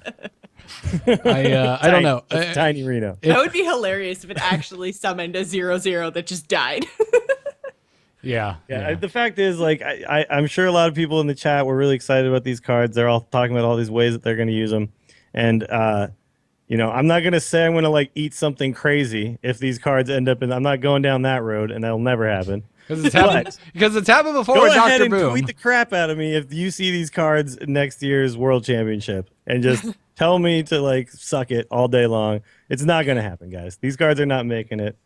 It's just not. It's not going to happen. I think they're playing with interesting concepts, and we're seeing new things, and that's good. But I don't know. I just wish they made them a touch more playable. Like I want to have like 130 new options of things I can put in my deck. I don't want like 10 new cards that are actually like standard ladder worthy, and then 120 cards that are fun but total shit. You know what? That's what you're getting, though, right? So, I know. Now it seems that way. You cannot escape this. It's happening. I think a lot of this. I love this concept. I love the concept of flexible cards that could fit into mana costs. I love that. There's a lot of that in Magic. There's 4X plus this, do this, right? And actually, those cards, most cases, are actually pretty good. I think, what is it, Crater's Claws or something like that? There's a card that was just almost completely broken in Standard for a while because it would do the amount of damage that you needed to burn, but it could hit face, And that was like why it was so good. And these cards have too many limitations, I think, for what they can do. A couple of tweaks here and there, and these cards would be super broken good. But, if Forbidden Shaping said something like summon a random minion or play that minion and, deal its battle cry. Forbidden Healing said, double the heal +2. If Forbidden Flame said could go face. You know what I mean? There's an easy fix to Forbidden Shaping, I think. It could say, spend all your mana, put a random minion that costs that much in your hand, it costs 0. For 0. Just so it can get exactly. the battle cry. Just play it, whenever you want, because sometimes you want to synergize with something. The fact that you're missing the battle cry is... I mean, it will actually be a very good card, like actually playable. But this is garbage. To be the devil's advocate, there are scenarios where you would rather have a minion summoned than played. They're rare, but there are those scenarios. Mirror image, snipe, because you're seeing snipe so much. But those are so rare, though. I know. Somebody's gonna formulate that email, and I'm just telling you, we're aware. Yeah. It's weird. It's weird. Like, it's just, I don't know. They need a little more value is really all it comes down to. They need more value because at the moment they're just 100% objectively inefficient cards. So I don't know. Forbidden Healing, maybe it'll be a thing if Paladins get cards that get buffed whenever a heal happens. Sure. So I'm trying to think of the drip feed argument. Right. I'm trying to think of the Hearthstone. Give us all the cards already. I'm trying to think of the scenarios where we're just so wrong it hurts about these cards, and it's hard, and it all comes down to unknown information. So anyway, let's talk about Ancient Shield Bearer. It's a warrior minion. It is rare rarity, 7 mana, 6/6 battle cry. If your Cthulhu has at least 10 attack, gain 10 armor. All right. I love it. If you're making a Cthulhu warrior deck, this probably goes in there. Yeah. Why not? 10? Together with Shield Maidens, like not instead of Shield Maidens. I just want all the armor. Both of them. Keep them in there. Yeah, exactly. Your shield slams will be the harbingers of doom. Mm-hmm. Yep. This is an amazing card here. Because it's by turn 7, your Cthulhu should be 10 attack. That's at least. 2 Cthulhu buffing cards happening before that, which is basically going to be every time you play this, you're going to get this ability. Yeah, because that was our complaint with the Klaxi Druid card last week, was that we liked the card, but it is low enough mana that it's unlikely you're going to get value out of it on curve. Yeah, on 4, you may not have gotten your Cthulhu to 10. On top of that, you're a Druid, and you could get it out sooner if you wanted. So like, it's a cool card, but it seems a little clunky in the way that Druid usually wants to play. We've been wrong before. Maybe there'll be a new type of Druid, who knows. But with Ancient Shield Bearer, it seems like a super safe bet that your Cthulhu's going to have at least 10 attack by the time you can even play this card. So I dig Ancient Shield Bearer. I want to build ridiculous armor warrior so bad I can taste it. Well, not only that, if you're playing Cthulhu deck, you want to survive till Cthulhu, right? And this is a huge tool to doing that. And who's better? Who's better at surviving much longer than they have any right to than warriors? Warriors, yep. Yeah, It's an exciting card, man. I think this is going to be Cthulhu Warrior, definitely going to be one of the first ones I'm going to try out for sure. Yeah. I think what we've kind of seen through card releases so far is that Cthulhu decks are going to be really powerful, which makes me think that old god decks in general are going to be really powerful, and we just haven't seen what the other 3 synergies are going to be, because they're going to have some sort of a synergy with something. You can't just have like awesome, super amazing Cthulhu decks and then 3 other random gods with nothing, you know? So I don't think they'd put that much emphasis on just one of the 3. So I think they're just holding back, because so far all the cards that are Cthulhu related have been, you know, playable, powerful for the most part. I can't think of one off the top of my head. They're basically, their value is for vanilla cards okay, right? They fit right into vanilla costs pretty much. Yeah. So I feel like all of these other things that right now we're thinking are kind of crap maybe might not be once we see what the other old gods are. And I want to know, because I'm so tired of being underwhelmed with all of these Hearthstone card announcements. Like, every time they're like, we're going to release a new card, I'm like, I don't really care. Can you please tell me what everything is? Man, so Jocelyn, do you think I've like never N'Zoth Tentacle is going to be an N'Zoth deck? Do you think like it could be. There's some sort of like dealing damage to all minions is some sort of N'Zoth thing? Okay. Yeah, maybe there's I some like sort that of theory. like, that's cool. when if you're running N'Zoth, and then potentially doing damage to minions is like his whisper, and it corrupts them, and something cool happens. Like, I don't know. You never know. Right. But this is the thing. We don't know, and it's driving me crazy. We don't know. yeah, I mean, I think there may be an argument here. Bear with me. We're losing GVG. We're losing Naxxramas. Do you think they're trying to rein back in the power? Possibly. Yeah. Do you think this is intentional? I think there's some of that going Like, on. obviously, it must be intentional, because someone sat there and drew these up. These were created. I mean, there were meetings about these cards. It wasn't just the fever dreams of Ben Brode. I mean, The problem though is that if any of these cards then come out and are of GVG and Nax power levels, they're going to immediately enter standard as way above everything else, right? right. And none of these cards will make it into wild. And that's the problem I have with that. And so. I think too, part of our like our kind of overall lukewarm reaction to a lot of this too is after TGT, where a lot of cards just didn't make the cut. And don't even get me started on Joust, because I look at Forbidden and all I can think of is Joust. So I'm like, yeah, okay, it's a cool mechanic. Can the cards be good? Yeah. Or good enough of the time. Yeah. Yeah. Tom in the chat room actually made a really good point about N'Zoth, saying that maybe if you put all the pieces, like if you play out all of his pieces, then at the end he summons, which would be really cool. That would be interesting. I've heard people talking about that. That would be, yeah. Be weird. I mean, yeah. It's a cool idea. I don't know if that would actually work, but it's a cool idea. It's a super cool idea. And then also I heard about the Shah guy. Maybe you play him and then his death rattles like summon 7 Shahs or whatever it is. Oh, we have a cool email about that. Oh, okay. All That right. would be neat. All right, moving on, because sorry. because Mr. Nydra has a date with Batman and Superman. I'm so embarrassed now, but yeah. Hey I'm man, going to see it on Thursday. hey man, I'm in the same boat as you, Nydra. That is the first movie ever that I have I know I'm gonna see it, but I don't have to really. see it. I have to I see don't it. really Come on, want we all to. gotta go see it. I'm excited to go see it. It's gonna be good. I'm not gonna Come go on. in there ready to hate it. I'm gonna go in there and I'm just gonna sit down and watch. I am so ready to hate it. It's like Oh, I have man, never you been. said you're gonna hate it. Stupid fun. Come on. I have Hate it guaranteed then, Garrett. Well, no, because man, lowered expectations. I'm gonna have a great time because I'm expecting it to be the just I guess most that's- yeah, steaming okay. hot pile I've ever seen. Yeah. Anyway, let's talk about Cthulhu's Chosen. It's a neutral minion, common rarity, 4 mana, 4 attack, 2 health. Has Divine Shield and a battle cry that reads, "Give your Cthulhu +2/+2 wherever it is." Alrighty, I like Cthulhu's Chosen. I like Cthulhu's Chosen quite a bit. I think it's a good card. It's going to be in Cthulhu decks. I do think though that in non-Cthulhu decks you're still going to play other 4-drops, but yeah, Cthulhu decks is good. It's real good.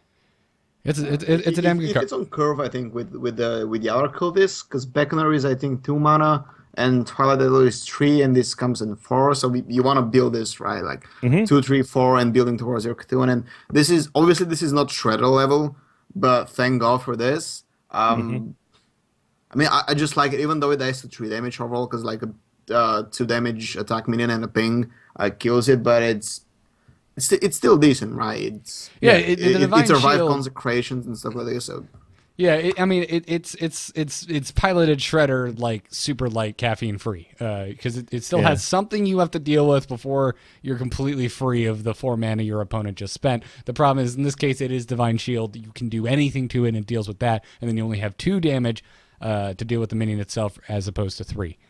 Yeah, but I mean, think of, the Scarlet Crusader is totally balanced card. So this is just totally balanced, I think, and fits right in. And obviously for Cthulhu decks, it's perfect because it's a minion that's a little bit durable, whereas the rest of them are just kind of vanilla minions at their cost to just do something to Cthulhu, right? So now you've got something that's a little bit out of the norm, and you're not just playing a 2/3 on 2, then a 3/4 on 3, and then what would this be, like a 4/4 or a 4/5 or something? Like, I don't know. I like that there's something to it other than just the Cthulhu buffing and then vanilla stats. So, yeah, it's fine. Yeah. With so many like 1/1s and stuff running around that people get for fairly cheap, like, again, that's why I think what makes it slightly weaker than something like a piloted Shredder or something, then because people can just run one of their spare tokens into it and then kill it with a 2/1, so or any weapon or something like that. But totally fine card. This is not, this is a neutral card, by the way, everybody. Neutral card. Can go in anyone's Cthulhu deck. Anyone. With Blood Knights? Play your Cthulhu Blood Knight deck? Yeah. Oh, yeah. Yeah, because there's so many Divine Shields on so many Cthulhu minions. Value. No, I don't think so. Maybe an arena. What we should do just I'm trying to like, find the make fun this guys. guy You're in ruining chat. it. Let's do something to make this guy in chat go crazy, and we'll just do the next card and then skip the newest card from today. Which He is going to lose his mind if we do that. sorry, hilarious what guy in chat? Nothing. Just like people have been like, talk about the new card. Yeah, where's the Shaman? Yeah, 'cause Shaman we're- legendary. man. We're Settle gonna down. get there. Calm down. What was it like the one of the early Patton Oswalt specials? He's getting heckled and he's like, "It's like a Pixie song, you jag off. It's coming. The loud is coming." Anyways, let's talk about the last minute additions to today's thing. Hey, guy, look, you know what I'm gonna do? Just to troll that guy, I'm gonna turn off that Shaman card. We're gonna talk about N'Zoth's Tentacle. N'Zoth's Tentacle. It's a 1-mana, 1/1 neutral common minion, and it has a death rattle that deals 1 damage to all minions. So I personally find it hilarious that N'Zoth's Tentacles are so independent. It's its own card. Mm-hmm. I think this is the best card we've seen so far done right, because I see it going into patrons, replacing the Dead's Bite, because it really left a lot of empty room with the And Dead's the Bite. unstable ghouls as well, which are going away, right? Yeah, But but the fact is that this dies to another Whirlwind effect, so we can play. I think it was Tyson L doing the math and saying, patron this, and then Whirlwind, and then you get 4 patrons at 7 mana, right? Mm-hmm. Yeah, so this is clearly good, and it's just 1 drop that does a Whirlwind effect. It's neutral, so this effect spreads to other classes. Ghoul is not always good, But I think this is because you can ping it immediately, and most of the like mage can ping it. Yay! Yeah, So mage, there's like druid, rogue. I'll have Well, rogue won't be able to ping their own, but Yeah. mage can ping their own. right. version of it. But No, but I'm talking about defending against an early Yeah. tentacle. No, but yeah, just it's think true. The it's- fact that it dies to the whirlwind effect as well, because that was, I think, one of the problems with the unstable ghoul was, yes, it fit really well, but you'd play it and then hope that you could then pop its whirlwind effect the turn you wanted to, and other whirlwind effects were done the moment you wanted to do them, right? So Deathbite you would set up a little bit, but then the next turn you'd be able to just attack and get it. This is like really easy to pop, so you'll definitely see this as a replacement for both of those whirlwind effects going away in Patron, because I don't think Patron's going away, man. Patron's still... I think it's going to be... with really this they good have a chance. Before I didn't with Deathbite gone and with nothing coming to replace it, I think that the deck would have been dead. But now this is giving them a really good chance to just keep being a deck, which is awesome. Yeah, it's going to be a little more combo oriented. Yeah, I think you will see this somewhat in Arena too, because a lot of one drops in Arena are just kind of crap, and at least this one can potentially do something for you. Well, and as far Arena, as just affect the board. In a I mean, even just as a one drop in Arena, you're going to see a lot of 3/2s on 2, and this deals with those. So why the hell not? I mean, yeah, it's not the greatest thing in the world if you go up against a druid, a mage, or a rogue, but those aside, I think it's fine in Arena. So. Yep. It's another just okay one drop that's being added to the mix, because right now there's some pretty bad ones out there. So Yeah. All right, the time has come. Let's talk about Hallazeal the Ascended, the new Shaman legendary that was just unveiled 90 minutes ago on Kriparian's stream. Hallazeal costs 5 mana. He has 4, or she, I can't really tell. Hallazeal has 5 mana, 4 attack, 6 health, and reads, whenever your spells deal damage, restore that much health to your hero. Love it. Cut, print it. Give me this card now. Now this is the way you put healing into the game right here. This card is awesome. This is the way you build a class legendary and not make us scratch our heads. Yeah. Like Harold there's so many possibilities here for building your shaman deck around having a lot of quality spells, and we already have a lot of quality spells in shaman, so this just slots right in there, I think. I'd like to see what spells are being added before I have my final decision on whether this card is just as amazing as I think it is. But right now, I'm already looking at it going, yeah, so I play this, and I Lightning Storm, and then I gain, 12 health, and play a 4/6, and clear their board. That seems like a good turn. So Yeah, it does. That seems like a really good Objectively, yeah. Yeah. yeah, turn. Yeah. this is board flipping stuff. You know what I mean? Like board and game flipping stuff. So super good against aggro, super good against all sorts. And if you just play it as a naked 5-drop, it's gonna be fine. It's a 4/6. It's a 4/6 for 5, and it actually has a good effect. Like, it's just good. It's just good. It's so nice to see just a good card. Thank you. Yeah. Shamans will really love it because they didn't really have good mid-range drops before, which is why mid-range shaman is not a thing really. But this gives them something to play other than as a Drake on 5, and it's a card with a great effect. Obviously, like if you're in danger of dying, and as shaman you usually are, this saves you quite a lot. A lot of people are talking about how shamans don't play alternate. Well, they don't currently. But, that's going to change, you guys. Like, Yeah, sure, this gives people them will more still try to viable make options. the aggro shaman work, but they're losing a couple of tools, and I think we're going to see some other things happen on the other side of the board where that's going to be balanced out a little bit. So we can't just assume that aggro shaman is just going to be the only shaman again. I think a mid-range shaman will be a thing again with this card. So I mean, I kind mid-range of... and control. I was about to say, I kind of agree with the chat room. We're saying it's not really mid-range, it's more on the control side, because it's dangerous to put this out without also casting a spell to get guaranteed value. Well, it's not necessarily, because when you play it, it is a card that has to be dealt with, right? And sometimes those are fine. That is fine. The fact that it has 6 health means they're going to have to spend some resources to actually get rid of it. Yeah, I mean, it's fine if you don't need it to save your bacon, because playing it on 6 with a like a lightning bolt, that's not really going to do a whole lot for you. But yeah.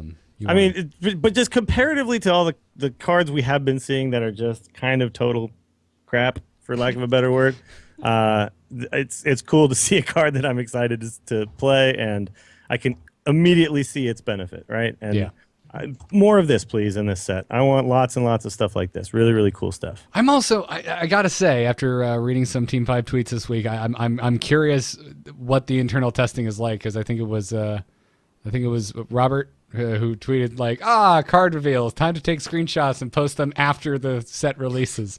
Because I'm sure they're seeing some stuff internally that's blowing their mind. But again, you guys are cheating. You know what's coming. Mm-hmm. So, anyways, yeah. But mid-range Shaman and control Shaman, I love these types of archetypes, and they're not really viable right now. It sucks. So yeah, there's a way to make that happen again. Please. Let's do it. That's the type of Shaman I originally fell in love with, and I would like to see it return. Quick fun note that I just had to bring up because of the history of the show, and specifically Jocelyn. Oh, no. Everyone got to vote for Cthulhu's flavor text, and the one that won is Cthulhu's least favorite Hearthstone card, Eye for an Eye. I was pulling for this so hard. I know you were, and it won by a landslide. I know. I mean, it makes sense. It makes a lot of sense. Cthulhu's got eyeballs all over, right? He's a giant eye. Yeah. A giant eyeball. Yeah. He's got eyeball all over. Excuse me. Yep. Yes. Yeah, this makes me just so happy. And I had so many people, because I didn't even see the Hearthstone tweet saying that we should vote for flavor text. And then all of a sudden people are like, oh, this is right up your alley, eh, Joss? Like, oh, aren't you so excited? I'm like, what the hell is this link? Oh, I see. I saw it first and I was like, oh no, they're bringing back voting. I hate voting. Oh wait, this is super fun and awesome. Yeah. So, see, I feel like this is the kind of voting that I want to see. I don't want to vote on what card I want to see, because I just want to see all of the cards.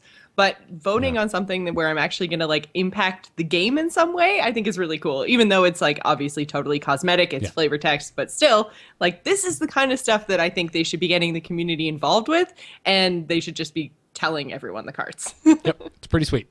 Yeah. Pretty freaking sweet. Let's let Nydra run off and put on his blue and red spandex, or are you more of a Batman guy? I'm more of a Batman guy. Okay, good. Good all man. Right, all cool. black. Well done. As you should be. All black and covered in Affleck. Very dark gray is very dark gray, but it's all Affleck all the time. I mean, let's be honest here. Favorite Batman, and why is it Affleck? It's obvious, right? I'm honestly not sure we have found the right Batman yet. The premier Batman. We've had some good Batman movies. I'm not sure we've had, honestly, all that great Batmans at all. I think it's time to bring Michael Keaton back. I think it is time to bring Michael Keaton. Old Batman movie. Yeah, right? I just want him to be like, you want to get nuts? Let's get nuts. That's what I want. Because there's a lot of old Batman comics where Batman gets old and has to deal with getting old. Yeah, like the one that it looks like the movie is entirely ignoring but stealing entire scenes from, but conveniently leaving out everything that led up to that payoff. Mm-hmm. Anyways, Nydra, before you go, where can everyone find you and the work that you are doing in and around the world of Hearthstone? I can be found on several places. The majority of my work is published on GosuGamers.net. It is the publication I write for on a daily basis. You can follow me on Twitter at @GGNydra. Drop me a tweet or anything. Give me a follow. I tweet all the work I do, plus a lot of cynical, sarcastic stuff, because I just like to rant on the internet. I do a show every Monday on 9 p.m. European time. Again, Google to find the corresponding American times.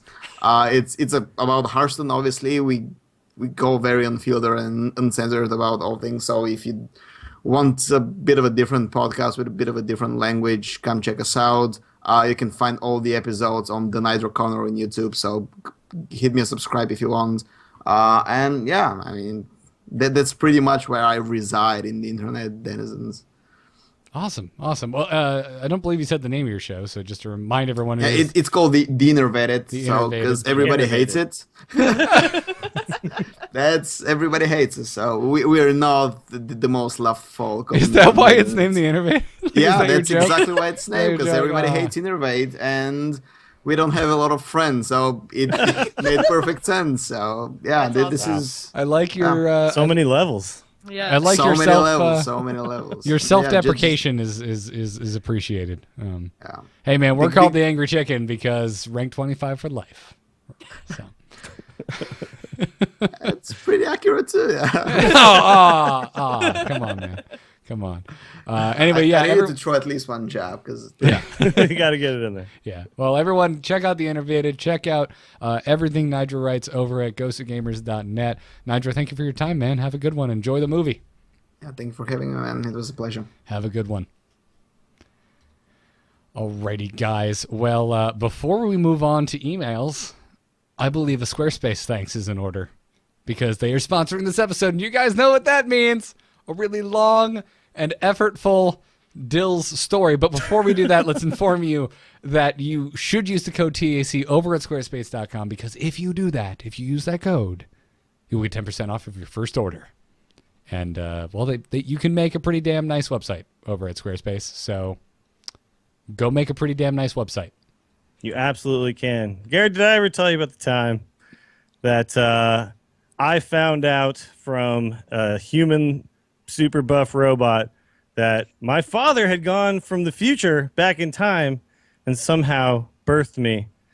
And I had to go fight the robots that had become self-aware. Did I ever tell you about that? Was your name John Connor? Squarespace.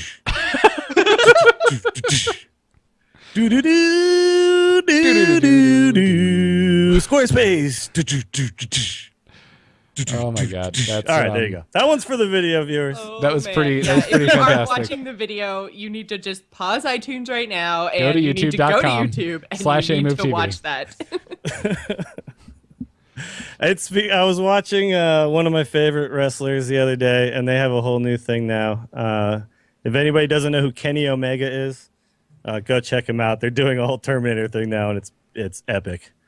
Like they have other wrestlers around them, like pound on the thing, and then they clap. Oh, that's and pretty cool. He does a Terminator pose. That's pretty cool. And it is the coolest thing I've ever seen. So go check out Kenny I Omega. thought And you were Squarespace. like, I thought you were talking about like maybe, God, what was it? WrestleMania like 2 years ago when Triple H came out in that really Oh, that's right. He with did the that Terminator that thing. super Yeah. lame Terminator tie-in. Yeah, that was also awesome. It was yeah. it was awful. I mean, luckily, No, but it was thank, awesome. thank God Sting came out after Awfully that awesome. and made it interesting. But oh man, oh jeez. Kenny Omega's the real deal. So is Squarespace. Go check them out. All right. Alrighty, let's take an email or two. We're actually almost over time, so it's probably going to be or two. Hello? Hello, it's me. Hello? Just quickly, did you get my message? Yep. Oh, Hello, brother.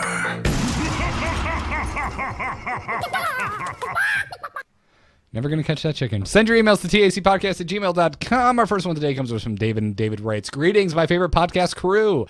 In Hearthstone logs, it can be seen that the game considers Graveyard a zone. Do you think that in the future we will have some cards that manipulate graveyards in some way? Would you like to see such cards in the game? Right now, there are only KT and Resurrect, but Resurrect doesn't work with the Graveyard Zone, but it works with a list of minions that died during the game instead. KT works in a similar way. The way Resurrect works seems as a workaround to me. Cool effect using a list of minions that die without actual graveyard manipulation. So I am not holding my breath for any cool graveyard affecting cards in the near future. Love the show. I would love this, David, and I feel like you're trying to trigger the Magic fans of Dills and I, and then also simultaneously trigger the anti-Magic people that listen to the show and make it very vocal that they don't want to hear anything at all about how Magic clearly inspired this game in many ways.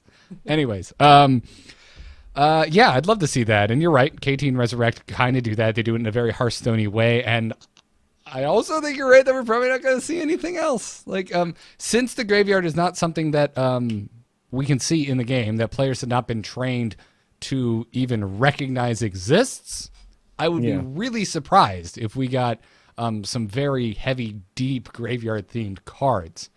So I think there'd have to be some. This would have to be farther down the road, probably, when it's time to expand our horizons as far as to find new keywords and new mechanics. I think right now there's still plenty of space to play in before we need to deal with the graveyard, and the cards that do deal with the graveyard are super limited, as he pointed out. So it might be something where we see one class kind of start to play with it a little more before we ever start to see things like look through your graveyard, grab a minion, put it on the battlefield, stuff like you see in in Magic. But we do have essentially graveyard filling mechanics.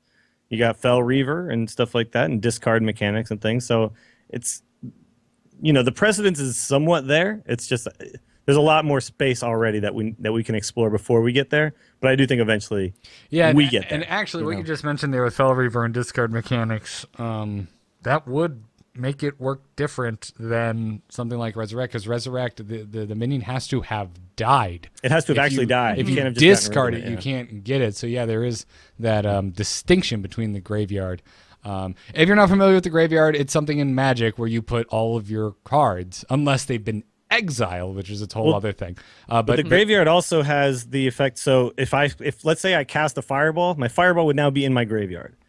So this is another thing that it currently doesn't quite work as a graveyard. Right. So it's not just things that died, but any card you have used and then had to get rid of, it goes in the graveyard unless it was spells too. Any card that's been destroyed, because they're physical cards, right? So it's like they're either on the board, they're in your hand, or they're in your library, right? In Magic. Yep. Now then there's two other places where it's your graveyard, and then there's exile, and exile means the card is gone, completely gone. You cannot use it for the rest of that game. But there are cards that say exile this at the end of your turn, put it back into play, and that's just a way to anyway.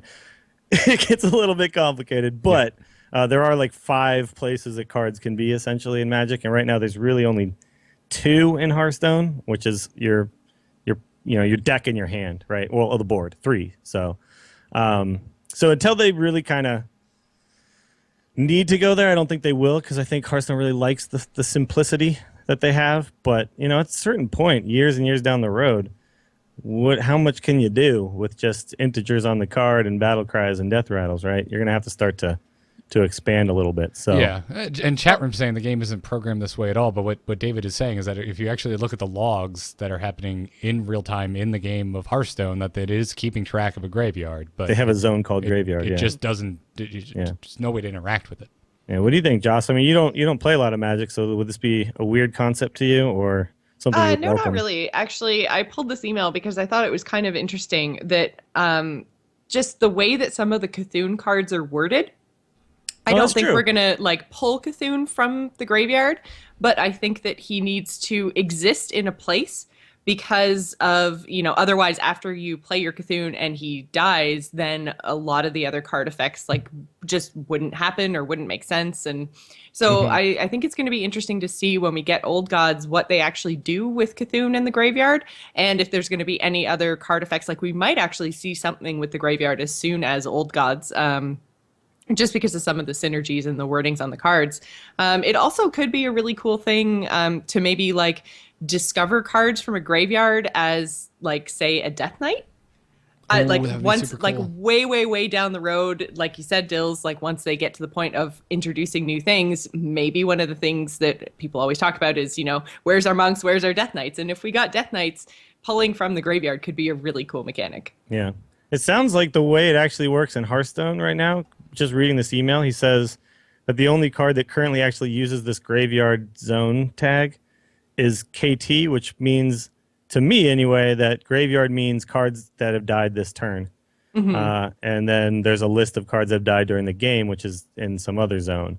So that's interesting that they would have done things that way. But, when they don't really need to worry about it, they might have just built those in just to make those 2 cards work, right? But it would be cool to just have a whole thing called the graveyard, and we can actually look at it and see what's in there, Yeah, make decisions based on that. I agree. Hearthstone seems to be very anti showing you a lot of information at one time. Yeah, they just want to show you the most recent stuff, really. Yeah, that's true. You can't even go back and see a whole log of what's been played. It's just the most recent because there's a lot of cards in Magic that let you look through your entire deck, pick a card, sometimes based on a restriction, sometimes not based on a restriction. Take it out, shuffle your deck, put it back. And there's nothing like that in Hearthstone. The most we get to look at is 3 cards at a time. Pretty much. When we're doing stuff like that. So I don't know. It's weird. There's all these concessions made in Hearthstone that and it seems like some of these decisions are made because they want it to work on a touchscreen. Others are made just because they want to keep it fast and impactful and entertaining, and they don't want you to have to stop. And so I think some of that makes the game better. I think some of that limits the game.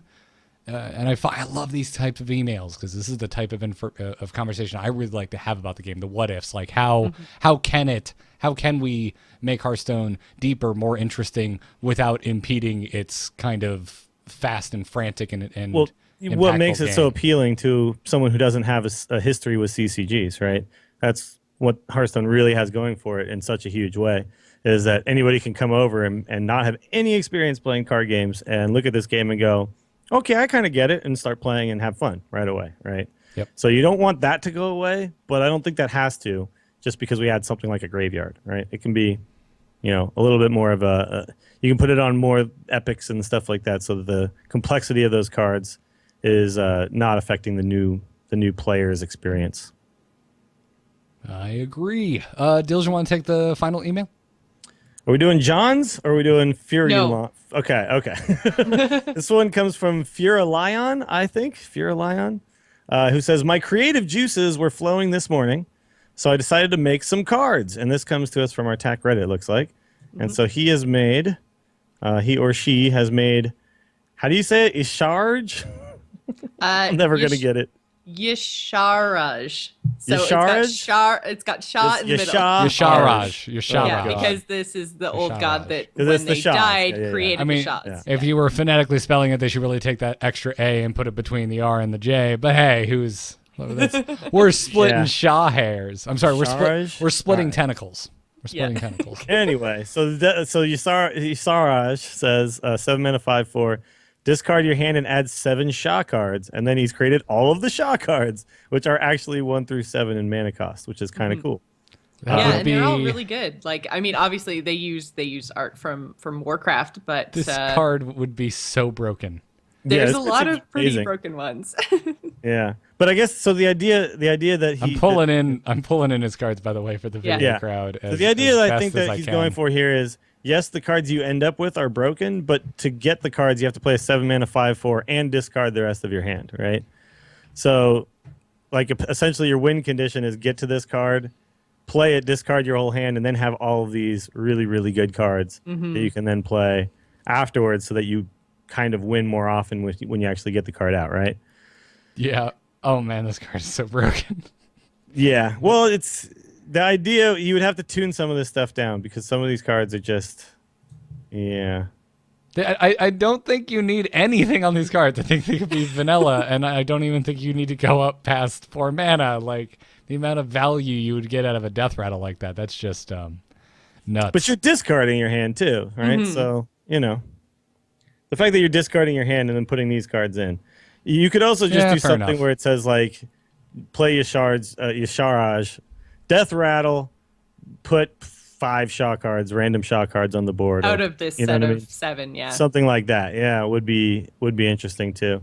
But think about a card that kind of does something like this, and that would be Neptulon. Doesn't discard your hand, but just chucks a bunch of Murlocs into your hand, and they synergize with each other, but they're not incredibly overpowered. This is this puts a bunch of overpowered cards into your hand. So yeah, this is like they don't actually synergize with each other, but they're powerful on their own.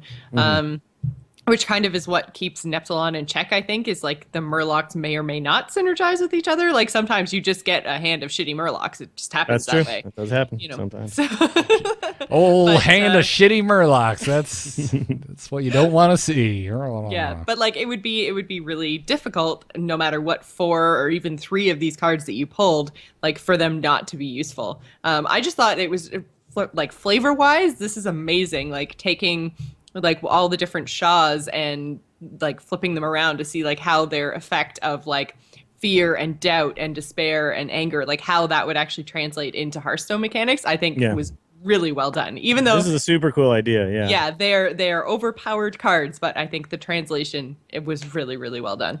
Yasha Raj. Okay, thank you guys. Yasha Raj. Yeah. Good stuff. Thank you. That's definitely not how you spell Yasha Raj, but all right, fine. You can thank Warcraft for That's how these you old god names. Yeah, that's how you spell it in Old Godish or whatever Yeah. their language happens to Yeah, be. man. Old gods don't need to learn English. They got their own language. Why you got to be Yeah. racist towards old gods, Dills? Jeez. I'm very racist against old gods. I really dislike old gods. You know? I do too. I don't let them shop at my store.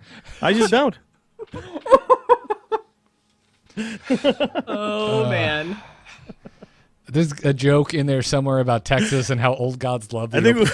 love their open carry laws. Yep. We can just stop there though. All right. Well, that's going to do it for the show. Thanks again to Nydra, who's no longer here on the show. He's enjoying spandex people beating the crap out of each other. Check him out on Twitter no. I enjoy spandex people beating each other up. I do Every too. Monday. I do too. You can find him on Twitter at GGNydra, and you can find his articles and pieces over at GosuGamers.net. We highly recommend you check them out. Big fat thanks to our patrons again. If you like the show, head on over to patreon.com/TAC and support us. You can also support us by dropping us a 5-star iTunes review. Let's thank Captain Purple this week, who left us a 5-star review and said, TAC has set the highest standard for Hearthstone, yet it is extremely wild as well. Oh, I see what you did there, Captain Purple. Yeah, highest standard. Well played. And we're Yep. extremely wild. Drop your keyboard. It's over. Also, thanks to Beard Howard, Monchex, Rando227, and Mr. Simoes. Thank you for your 5-star reviews, guys. We appreciate it. The Angry Chicken can be found on amove.tv and youtube.com/amovetv. Go subscribe to the YouTube channel, bookmark the website, do whatever you got to do. Big fat thanks to our Patreon producers, Declan H, LVE, and we had another one, Peter. I don't know why it didn't make the template. I thought I updated that. So thank you, Peter. Anyways, get our coffee mugs and pint glasses over at bit.ly/amove store and our t-shirt over at /loot.com. Follow us on Twitter at TAC Podcasts, and we'll be back next Tuesday night for our next Prime episode at 4 p.m. Eastern on twitch.tv/8movetv. And if it's a new brawl, we'll see you Thursday. Check us out also on alphageekmedia.com, and thanks to BrianGriffithMusic.com for our intro music. Dills, where can folks find you? Check me out on Twitter. I am at Willie Dills. Also, the stream is twitch.tv/WillieDillsSF. Should be streaming later today, but I just got some news about my grandma, so I may or may not. We shall see. Fingers crossed, guys. And the Instance World of Warcraft podcast on Fridays, Stormcast recording on Mondays at 8 p.m. Pacific, 10 p.m. Central, talking about Heroes of the Storm. Lots and lots of Heroes stuff going on. Going to be a packed ITN on Thursday, I'm assuming. What? I don't know what you're talking about. There was stuff going on in Heroes. Stuff I've been small little stuff I've been asking for PTR at patch. volume 11 from the top of a mountain. I don't know what you're talking about. Anyways, well, I hope your grandma's okay, man. I think so, but you know, this is I think standard bad news for grandma at this point. Not like terrible bad news, but does mean I have to go north a little bit. Well, that's the thing. That's why I'm concerned, because even standard bad news for grandmas can sometimes be. That's the problem with grandmas these days, you know. Yeah. I have one grandparent left. So, Jocelyn, where can folks find you? Over on Twitch at Joss Plays, and actually that's the only thing I'm going to pimp tonight, because we have our normal ladies' night group is going head to head with a that's group. right. Yeah, That's which if you can't make it, Dills, I No, totally understand. I should be fine for that. It's early Okay. enough. Yeah. Okay. So yeah, 3 hours from now, we are having the ladies versus man ladies, and that is going to. Why is it man ladies again? Hey, Gorath named you. Don't look at me. Oh, okay. I was gonna say gentlemen, and he was like, no, man ladies, and Can I I- believe Scott is man lady in chief. So Can I throw some shade then? Can I throw some shade? what? The guy who made the call that lost us the last game at the Heroes Charity Brawl is also responsible for that stupid name.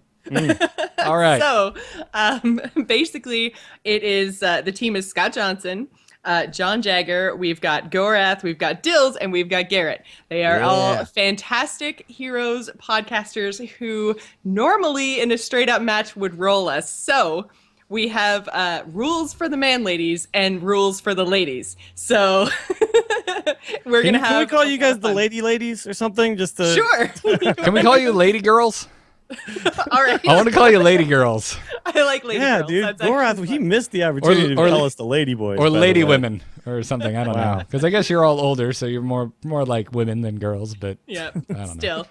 So yeah, it's going to be a lot of fun. It's basically we've got 7 different bunches of rules that are really going to shake things up, and it's going to be a lot of fun. So expect the smack talk, expect the ladies to get our butts kicked, but it's okay because it's all for fun. Yep. So yeah, And- that is at 9 p.m. Eastern, twitch.tv/JossPlays. Wonderful. You can follow me on Twitter at GarrettArt. You can find Into the Nexus over on emove.tv if you want more Heroes of the Storm. And The Angry Nerd got a new episode up last week, finally, after being sick and missing a bunch of episodes. So go check that out as well. Thanks again to Squarespace. Use the code TAC, get 10% off your first order. We will see you guys next time, whether it's the Brawl, whether it's the Prime episode. Time will tell. Who knows what the tavern has in store for us. But until then, job's done. Job's done. Job's done. Yes!